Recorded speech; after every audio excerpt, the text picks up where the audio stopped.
بسم اللہ الرحمن الرحیم۔ السلام علیکم ورحمۃ اللہ وبرکاتہ۔ عزیز طلبہ کرام اور معزز سامعین و ناظرین، اصول فقہ نور الانوار کے اسباق میں تقسیمات نظم قرآن اور تقسیمات معانی قرآن، یعنی قرآن کے الفاظ اور معانی کے اعتبار سے کیا اقسام بنتی ہیں، احکام کو سمجھنے کے لیے احکام کا قرآن کا فہم حاصل کرنے کے لیے ان تقسیمات کا فہم پہلے ضروری ہے۔ کل کے لیکچر میں ہم نے تقسیم اول پڑھی تھی، یعنی عام، خاص، مشترک اور معول۔ یہ چار اقسام تقسیم اول میں آتی ہیں قرآن کے الفاظ، نظم قرآن کے اعتبار سے کہ لفظ کی کیفیت کیا ہے، لفظ کی حیت کیا ہے۔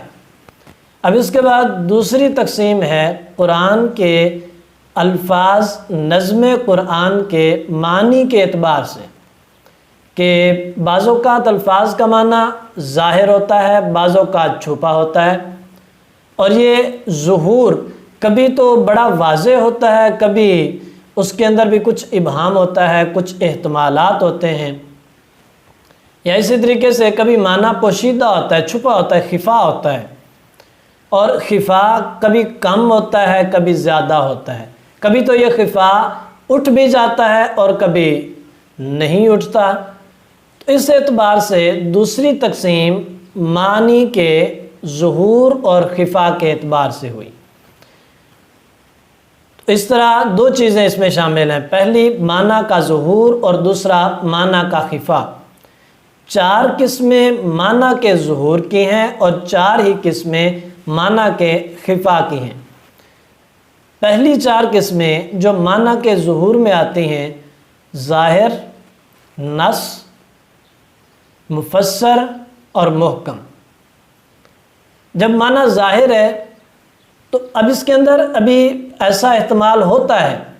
کہ ممکن ہے جو اس کا معنی ظاہر ہے اس کی تعویل ہو سکتی ہو، تعویل کا احتمال ہوتا ہے۔ معنی اگرچہ ظاہر ہے لیکن اس کے اندر تعویل کا احتمال موجود ہے۔ تو اس صورت میں دو کیفیتیں ہیں، یا تو اس کے اندر تعویل کا احتمال ہے یا نہیں۔ اگر اس کے اندر تعویل کا احتمال ہے تو پھر اس کی دو صورتیں بن جائیں گی کہ وہ معنی ظاہر اپنے صیغہ کے اعتبار سے ہے، یعنی اس کا معنی صرف اسی صیغہ سے ظاہر ہو رہا ہے، یا اس کو ظاہر کرنے کے لیے کوئی اور چیز بھی ہے۔ اگر تو وہ صرف اپنے صیغہ سے ظاہر ہو، اسے ظاہر کہتے ہیں، اور اگر صیغہ کے ساتھ معنی کو ظاہر کرنے کے لیے کوئی اور عبارت ہو یا کوئی عارض بھی ہو، شارح کی طرف سے اس کی توضیح ہو، تو اس کو نص کہتے ہیں۔ یہ دو قسمیں ہو گئیں اگر معنی کے اندر کوئی تعویل کا احتمال ہو، اور دوسری صورت ہے کہ معنی کے اندر تعویل کا احتمال نہیں ہے، تو پھر بھی اس کے اندر ہے اگر تعویل کا احتمال نہیں تو اس کے منسوخ ہونے کا احتمال ہو سکتا ہے۔ اگر منسوخ ہونے کا احتمال ہو تو اسے مفسر کہیں گے، اور اگر اس کے منسوخ کا بھی احتمال نہیں تو محکم ہوگا۔ اس لحاظ سے معنی کے ظاہر ہونے کی چار قسمیں ہو گئیں۔ اب اس کے بعد خفا کی چار قسمیں ہیں، اور اس میں خاص بات یہ ہے کہ یہ جو چار قسمیں ہیں یہ ایک دوسرے کے مقابل اور مباین نہیں۔ جس طریقے سے عام اور خاص ہوتے ہیں کہ اگر عام ہے تو وہ خاص نہیں، خاص ہے تو وہ عام نہیں، یہ آپس میں ایک دوسرے کے مد مقابل نہیں، بلکہ یہ چار قسموں سے مراد ان کی درجہ بندی ہے۔ مصنف کہتے ہیں کہ یہ اس کے چار قسموں سے مراد درجہ بندی ہے، نیچے والی اوپر والی کے اندر موجود ہے، اور وہ اوپر والی میں موجود ہے، وہ اوپر والی میں موجود ہے، یہ آپس میں ایک لحاظ سے جمع بھی ہوتی ہیں، یعنی نیچے والی اوپر کے اندر موجود ہوتی ہے، تو ان کے اندر تقابل اور تباین نہیں بلکہ تدارج ہے، درجہ بندی ہے۔ اور ان کے مقابل دوسری چار قسمیں ہیں، یہ ظاہر کی چار قسمیں، اور ان کے مقابل خفا کی چار قسمیں آتی ہیں، ان کے اندر بھی اپنے اندر تقابل نہیں جو خفا کی ہیں، ان کے اندر بھی تدارج ہے، اور یہ ظہور کی اقسام کے اندر بھی تدارج ہے، اور ان خفا کی اقسام اور ظہور کی اقسام کے درمیان تقابل ہے۔ 4 قسمیں ظہور کی اور پھر 4 قسمیں خفا کی ہیں۔ وہ معنی کے اندر خفا، معنی کے اندر ظاہر نہ ہونا، ظہور نہ ہونا، خفا یا تو صیغہ کے بنفس سے ہی، صیغہ کی وجہ سے ہوگا، یا پھر کسی عارض کی وجہ سے ہوگا، کسی اور چیز نے، کسی عارض نے معنی کے اندر خفا داخل کر دی ہے۔ اگر کسی عارض کی وجہ سے ہو اس کو خفی کہتے ہیں، اور اگر اس کے اندر خفا صیغہ کی وجہ سے ہے تو پھر یا تو ایسا ممکن ہوگا کہ تأمل کرنے سے، استنباط کرنے سے، اور قرآن کو دیکھ کر، توجہ کر کے، تدبر کر کے اس معنی کو وہاں سے ظاہر کیا جا سکتا ہے، نکالا جا سکتا ہے، سمجھا جا سکتا ہے، تو پھر اسے مشکل کہیں گے۔ اور اگر تأمل کے ساتھ معنی کو سمجھنا ممکن نہ ہو تو پھر صورت یہ ہے کہ شارع کی طرف سے، متکلم کی طرف سے اس کے معنی کے تعین میں، معنی کے ظہور میں امید باقی ہو، امید ہو کہ متکلم کی طرف سے کہیں اور اس کی توضیح ہوگی۔ اگر یہ ہو تو اسے مجمل کہیں گے، اور اگر یہ بھی نہ ہو، متکلم کی طرف سے اس کی توضیح، اس کی تعیین اور اس کے معنی کے ظاہر کرنے کی امید بھی نہ ہو تو پھر اسے متشابہ کہیں گے۔ اب یہ 4 قسمیں تقسیم ثانی میں ہیں، اور یہ چاروں ادھر کی چاروں ادھر کی چاروں کے متقابل ہیں، مباین ہیں۔ تیسری تقسیم ہے الفاظ قرآن کے استعمال کے اعتبار سے، حقیقت، مجاز، صریح اور کنارہ۔ اب یا تو لفظ جس معنی کے لیے وضع ہوا اسی معنی میں ہی استعمال ہوتا ہے، یعنی اپنے معنی موضوع لاؤ میں استعمال ہوتا ہے، کہ جس معنی کے لیے وضع ہوا تھا اسی میں استعمال ہوتا ہے، اسے حقیقت کہتے ہیں۔ اور اگر وہ اس کے بعد کسی مجازی معنی میں استعمال ہونے لگا، حقیقی معنی چھوڑ دیا گیا، تو یہ مجاز ہو جائے گا، یعنی غیر موضوع لہو میں استعمال ہو رہا ہے۔ اگر موضوع لہو میں استعمال ہوتا ہے تو حقیقت ہے، غیر موضوع لہو میں استعمال ہوتا ہے تو مجاز ہے۔ اور اس کے بعد دوسری 2 قسمیں ہیں صریح اور کنارہ، وہ ان 2 کے اندر پائی جاتی ہیں، حقیقت اور مجاز کے اندر پائی جاتی ہیں، کہ حقیقت اور مجاز کا معنی یا تو بالکل واضح ہوگا، انکشاف کے ساتھ ہوگا، یعنی جو بات کی جا رہی ہے اس کے اندر کنارہ نہیں ہوگا بلکہ بات خوب واضح ہوگی، تو یہ صریح ہو گیا۔ اور اگر اس کے اندر کنارہ استعمال کیا، بات واضح نہیں، اس کے اندر کشف نہیں ہے، انکشاف نہیں ہے، بات کے اندر انکشاف لانے کے لیے نیت جاننی پڑے، انکشاف لانے کے لیے نیت جاننی پڑے یا اور قرائن کو دیکھنا پڑے تو پھر اسے کنارہ کہتے ہیں۔ اس لحاظ سے یہ اس کی 4 قسمیں ہیں۔ مگر صریح اور کنارہ کے اندر خاص بات یہ ہے کہ صریح اور کنارہ بھی حقیقت اور مجاز کے مباین نہیں، بلکہ حقیقت اور مجاز آپس میں ایک دوسرے کے مقابل اور مباین ہیں، اور صریح اور کنارہ وہ آپس میں ایک دوسرے کے مقابل اور مباین ہیں، جبکہ صریح اور کنارہ دونوں، حقیقت اور مجاز دونوں کے ساتھ جمع ہو جاتے ہیں، دونوں کے ساتھ جمع ہو جاتے ہیں، کیونکہ انہوں نے ان کے معنی کے اندر صراحت یا کنایہ کا اعتبار کی وضاحت کرنی ہوتی ہے، اس اعتبار سے ہوتے ہیں۔ اور پھر خاص بات یہاں پر یہ فرماتے ہیں کہ امام حضرت فخر الاسلام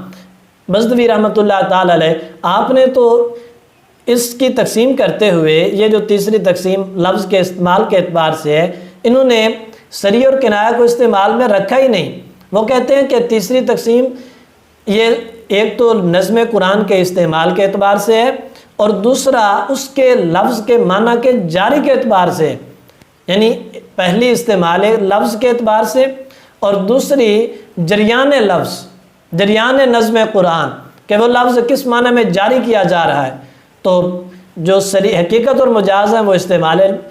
لفظ کے اعتبار سے، اور صریح اور کنارہ جریان لفظ نظم قرآن وہ جاری کیسے ہوا ہے، صراحت کے ساتھ جاری ہوا یا کنایہ کے ساتھ جاری ہوا۔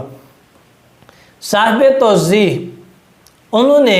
صریح اور کنایہ دونوں کو حقیقت اور مجاز دونوں کی اقسام قرار دے دی، یعنی حقیقت کی اقسام صریح اور کنایہ، اور پھر مجاز کی اقسام بھی صریح اور کنارہ، ان دونوں کو الگ اقسام انہوں نے تصور ہی نہیں کیا۔ لیکن بہرحال ملا جیون علیہ رحمہ نے ان کو 4 اقسام قرار دیا ہے، لیکن 4 اقسام سے مراد یہ ہے کہ صریح اور حقیقت اور مجاز، صریح اور کنارہ، ان دو کے اندر دوسری دو کے ساتھ تباین اور تقابل نہیں ہے۔ صریح اور کنایہ کے درمیان آپس میں تباین ہے، حقیقت اور مجاز کے درمیان آپس میں تباین ہے، مگر ان دونوں کے درمیان تباین اور تقابل نہیں۔ چوتھی تقسیم لفظ کے معنی کے اوپر دلالت کے اعتبار سے ہے کہ وہ دلالت کیسے کرتا ہے، لفظ اپنے معنی پر دلالت کیسے کر رہا ہے۔ پہلے معنی کے ظاہر اور خفا کے اعتبار سے ہے، اب معنی پر دلالت کے اعتبار سے ہے۔ تو فرماتے ہیں کہ اس میں 4 قسمیں: عبارت النص، اشارت النص، دلالت النص اور اقتضاء النص۔ یا تو ایسا ہوگا کہ وہ نظم قرآن کلام اسی معنی میں ہی چلایا گیا ہے جو ہم اس سے مراد لے رہے ہیں، اس کا مقصد ہی اسی معنی میں چلانا تھا، تو اسے عبارت النص کہیں گے، یعنی جس مقصد کے لیے کلام چلایا گیا۔ اور اگر ایسا ہو کہ اسی عبارت سے ایک دوسرا معنی بالکل خوب واضح سمجھ آ رہا ہے، اسی عبارت سے دوسرا معنی سمجھ آتا ہے، جیسے احل اللہ البیع وحرم الربا، اب اس میں اصل مقصود تو ربا کی حرمت ہے، مگر اس کے ساتھ ساتھ بیع کی علت بھی آ گئی، تو دونوں عبارت سے ظاہر ہیں، مگر ایک ایسا ہے کہ عبارت چلائی اس کے لیے گئی ہے، اور دوسرا وہ ہے کہ عبارت اس کے لیے چلائی تو نہیں گئی مگر اسی عبارت سے بالکل واضح ہو رہا ہے۔ تو اگر عبارت اسی کے لیے چلائی گئی ہو تو عبارت النص ہے، اور اگر عبارت اسی کے لیے نہ چلائی گئی ہو تو وہ اشارت النص ہے۔ اور پھر تیسری صورت یہ ہے کہ وہ نظم قرآن یعنی اس کے الفاظ کی بجائے اس کے معنی سے ثابت ہو رہا ہو، یعنی اس سے ایک مفہوم واضح ہو رہا، مفہوم نکل رہا ہو، اسے اشارت النص کہتے ہیں، یعنی اس عبارت کا ایک اشارہ ہو، عبارت ایک طرف ایک معنی کی طرف اشارہ کر رہی ہے، عبارت کا مفہوم، عبارت کا معنی ایک الگ طرف اشارہ کر رہا ہے، ایک الگ معنی اس سے ثابت ہو رہا ہے، الفاظ قرآن نہیں بلکہ وہ ایک الگ طرف اس کا اشارہ جا رہا ہے، تو فرماتے ہیں کہ یہ اشارت النص ہے، اشارت النص ہے، یعنی بات تو کچھ اور ہے، الفاظ کسی اور مقصد کے لیے چلائے گئے، سیاق کلام کچھ اور ہے، مگر اس کلام کے اندر ایک اشارہ موجود ہے کہ جو دوسری کسی اور چیز کو ثابت کر رہا ہے، اسے اشارت النص کہیں گے۔ اور پھر چوتھی قسم اقتضاء النص یہ ہے کہ کلام چلایا گیا مگر کلام تقاضا کرے کسی لفظ کا کہ اس کے کسی معنی کا، کسی لفظ کے معذوف ہونے کا، کسی مفہوم کا، کہ اس کے بغیر کلام مکمل ہی نہ ہو سکتا ہو، یعنی وہ وہاں پر موجود ہونا لازمی ہو، تقاضا ہو کلام کا، اس کے بغیر کلام شروع ہی نہ ہو سکتا ہو، کلام مکمل ہی نہ ہو سکتا، کلام اپنا معنی ہی نہ دے سکے، اسے اقتضاء النص کہتے ہیں، یعنی وہ تقاضا ہو اس کا، اقتضاء النص کہتے ہیں۔ تو یہ چاروں تقسیمات مکمل ہوئی، اور پھر اس میں چاروں کے اعتبار سے ایک بات کرتے ہیں کہ جو پہلی اور تیسری قسم ہے تو وہ کلمہ پر ان کی بحث ہے، اور جو دوسری اور چوتھی قسم ہے ان کی بحث کلام کے اعتبار سے ہے۔ اب ان چاروں پر ایک پانچویں قسم بھی ہے، پانچویں تقسیم، چاروں تقسیمات پر ایک پانچویں تقسیم بھی ہے، وہ ان چاروں کے ساتھ منسلک ہے، چاروں کے متعلق ہے، ان چاروں تقسیمات کے ساتھ اس کا ایک واسطہ ہے۔ وہ اس اعتبار سے ہے کہ ان میں سے چاروں تقسیمات میں ہر قسم پر، ہر قسم کی چار قسمیں بنتی ہیں،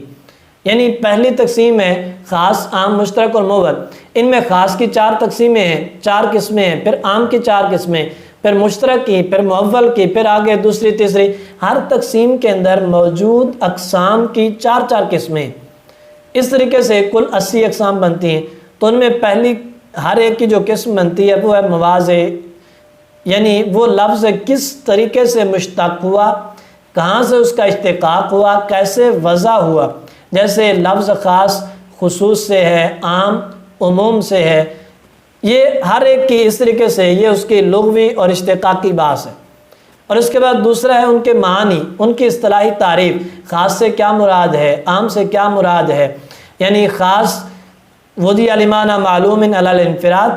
کہ انفرادی طور پر جو کسی معلوم مخصوص معنی کے لیے وضع کیا کہ وہ خاص ہے۔ اس طریقے سے ان تمام اقسام میں ہر ایک کا معنی، ہر ایک کی اصطلاح واضح کرنا، یہ دوسری قسم ہوئی۔ اور تیسرا ہوا ترتیب، کہ اگر کبھی ایسا ہو کہ دو قسمیں متقابل آ جائیں، مثلا ظاہر اور نص ہے، دونوں مد مقابل آ جائیں، تو ظاہر کا اعتبار ہوگا یا نص کا اعتبار ہوگا؟ اسی طریقے سے ان کے مقابل ہونے میں کس کو ترجیح دی جائے گی، ان میں کس کو مقدم کیا جائے گا، ان میں ترتیب کے لحاظ سے کون پہلے ہوگا کون بعد میں ہوگا، یہ تیسری قسم ہوئی۔ اور چوتھی قسم احکام کی ہے کہ ظنی کون سے ہیں، قطعی کون سے ہیں، ان کے ظنی یا قطعی ہونے کی بحث، یہ چوتھی قسم۔ اب یہ چاروں قسمیں پچھلی چاروں تقسیمات کے اندر موجود ہر قسم کی چار قسمیں بنتی ہیں، تو اس طریقے سے کل 80 اقسام بنتی ہیں۔ اور یہ اقسام قرآن کے نظم کی نہیں، پچھلی چاروں تقسیمات نظم قرآن کی ہیں، نظم قرآن کی اور معنی قرآن کی ہیں، اور یہ آخری تقسیم جو 5ویں تقسیم ہے یہ نظم قرآن کی نہیں بلکہ ان نظم قرآن پر مشتمل چاروں تقسیمات کے اندر موجود اقسام کے ناموں اور ان کی اصطلاحات کی تقسیم ہے۔ چاروں تقسیمات کے اندر موجود جو اصطلاحات ہیں، جو اقسام کے نام ہیں، ان کی تقسیم ہے، اور ان کے اعتبار سے ان کی مختلف ان کے وضع کے اعتبار سے، اشتقاق کے اعتبار سے، معنی اور اصطلاح کے اعتبار سے، اور ان کی ترتیب اور احکام کے اعتبار سے۔ وصلی اللہ تعالی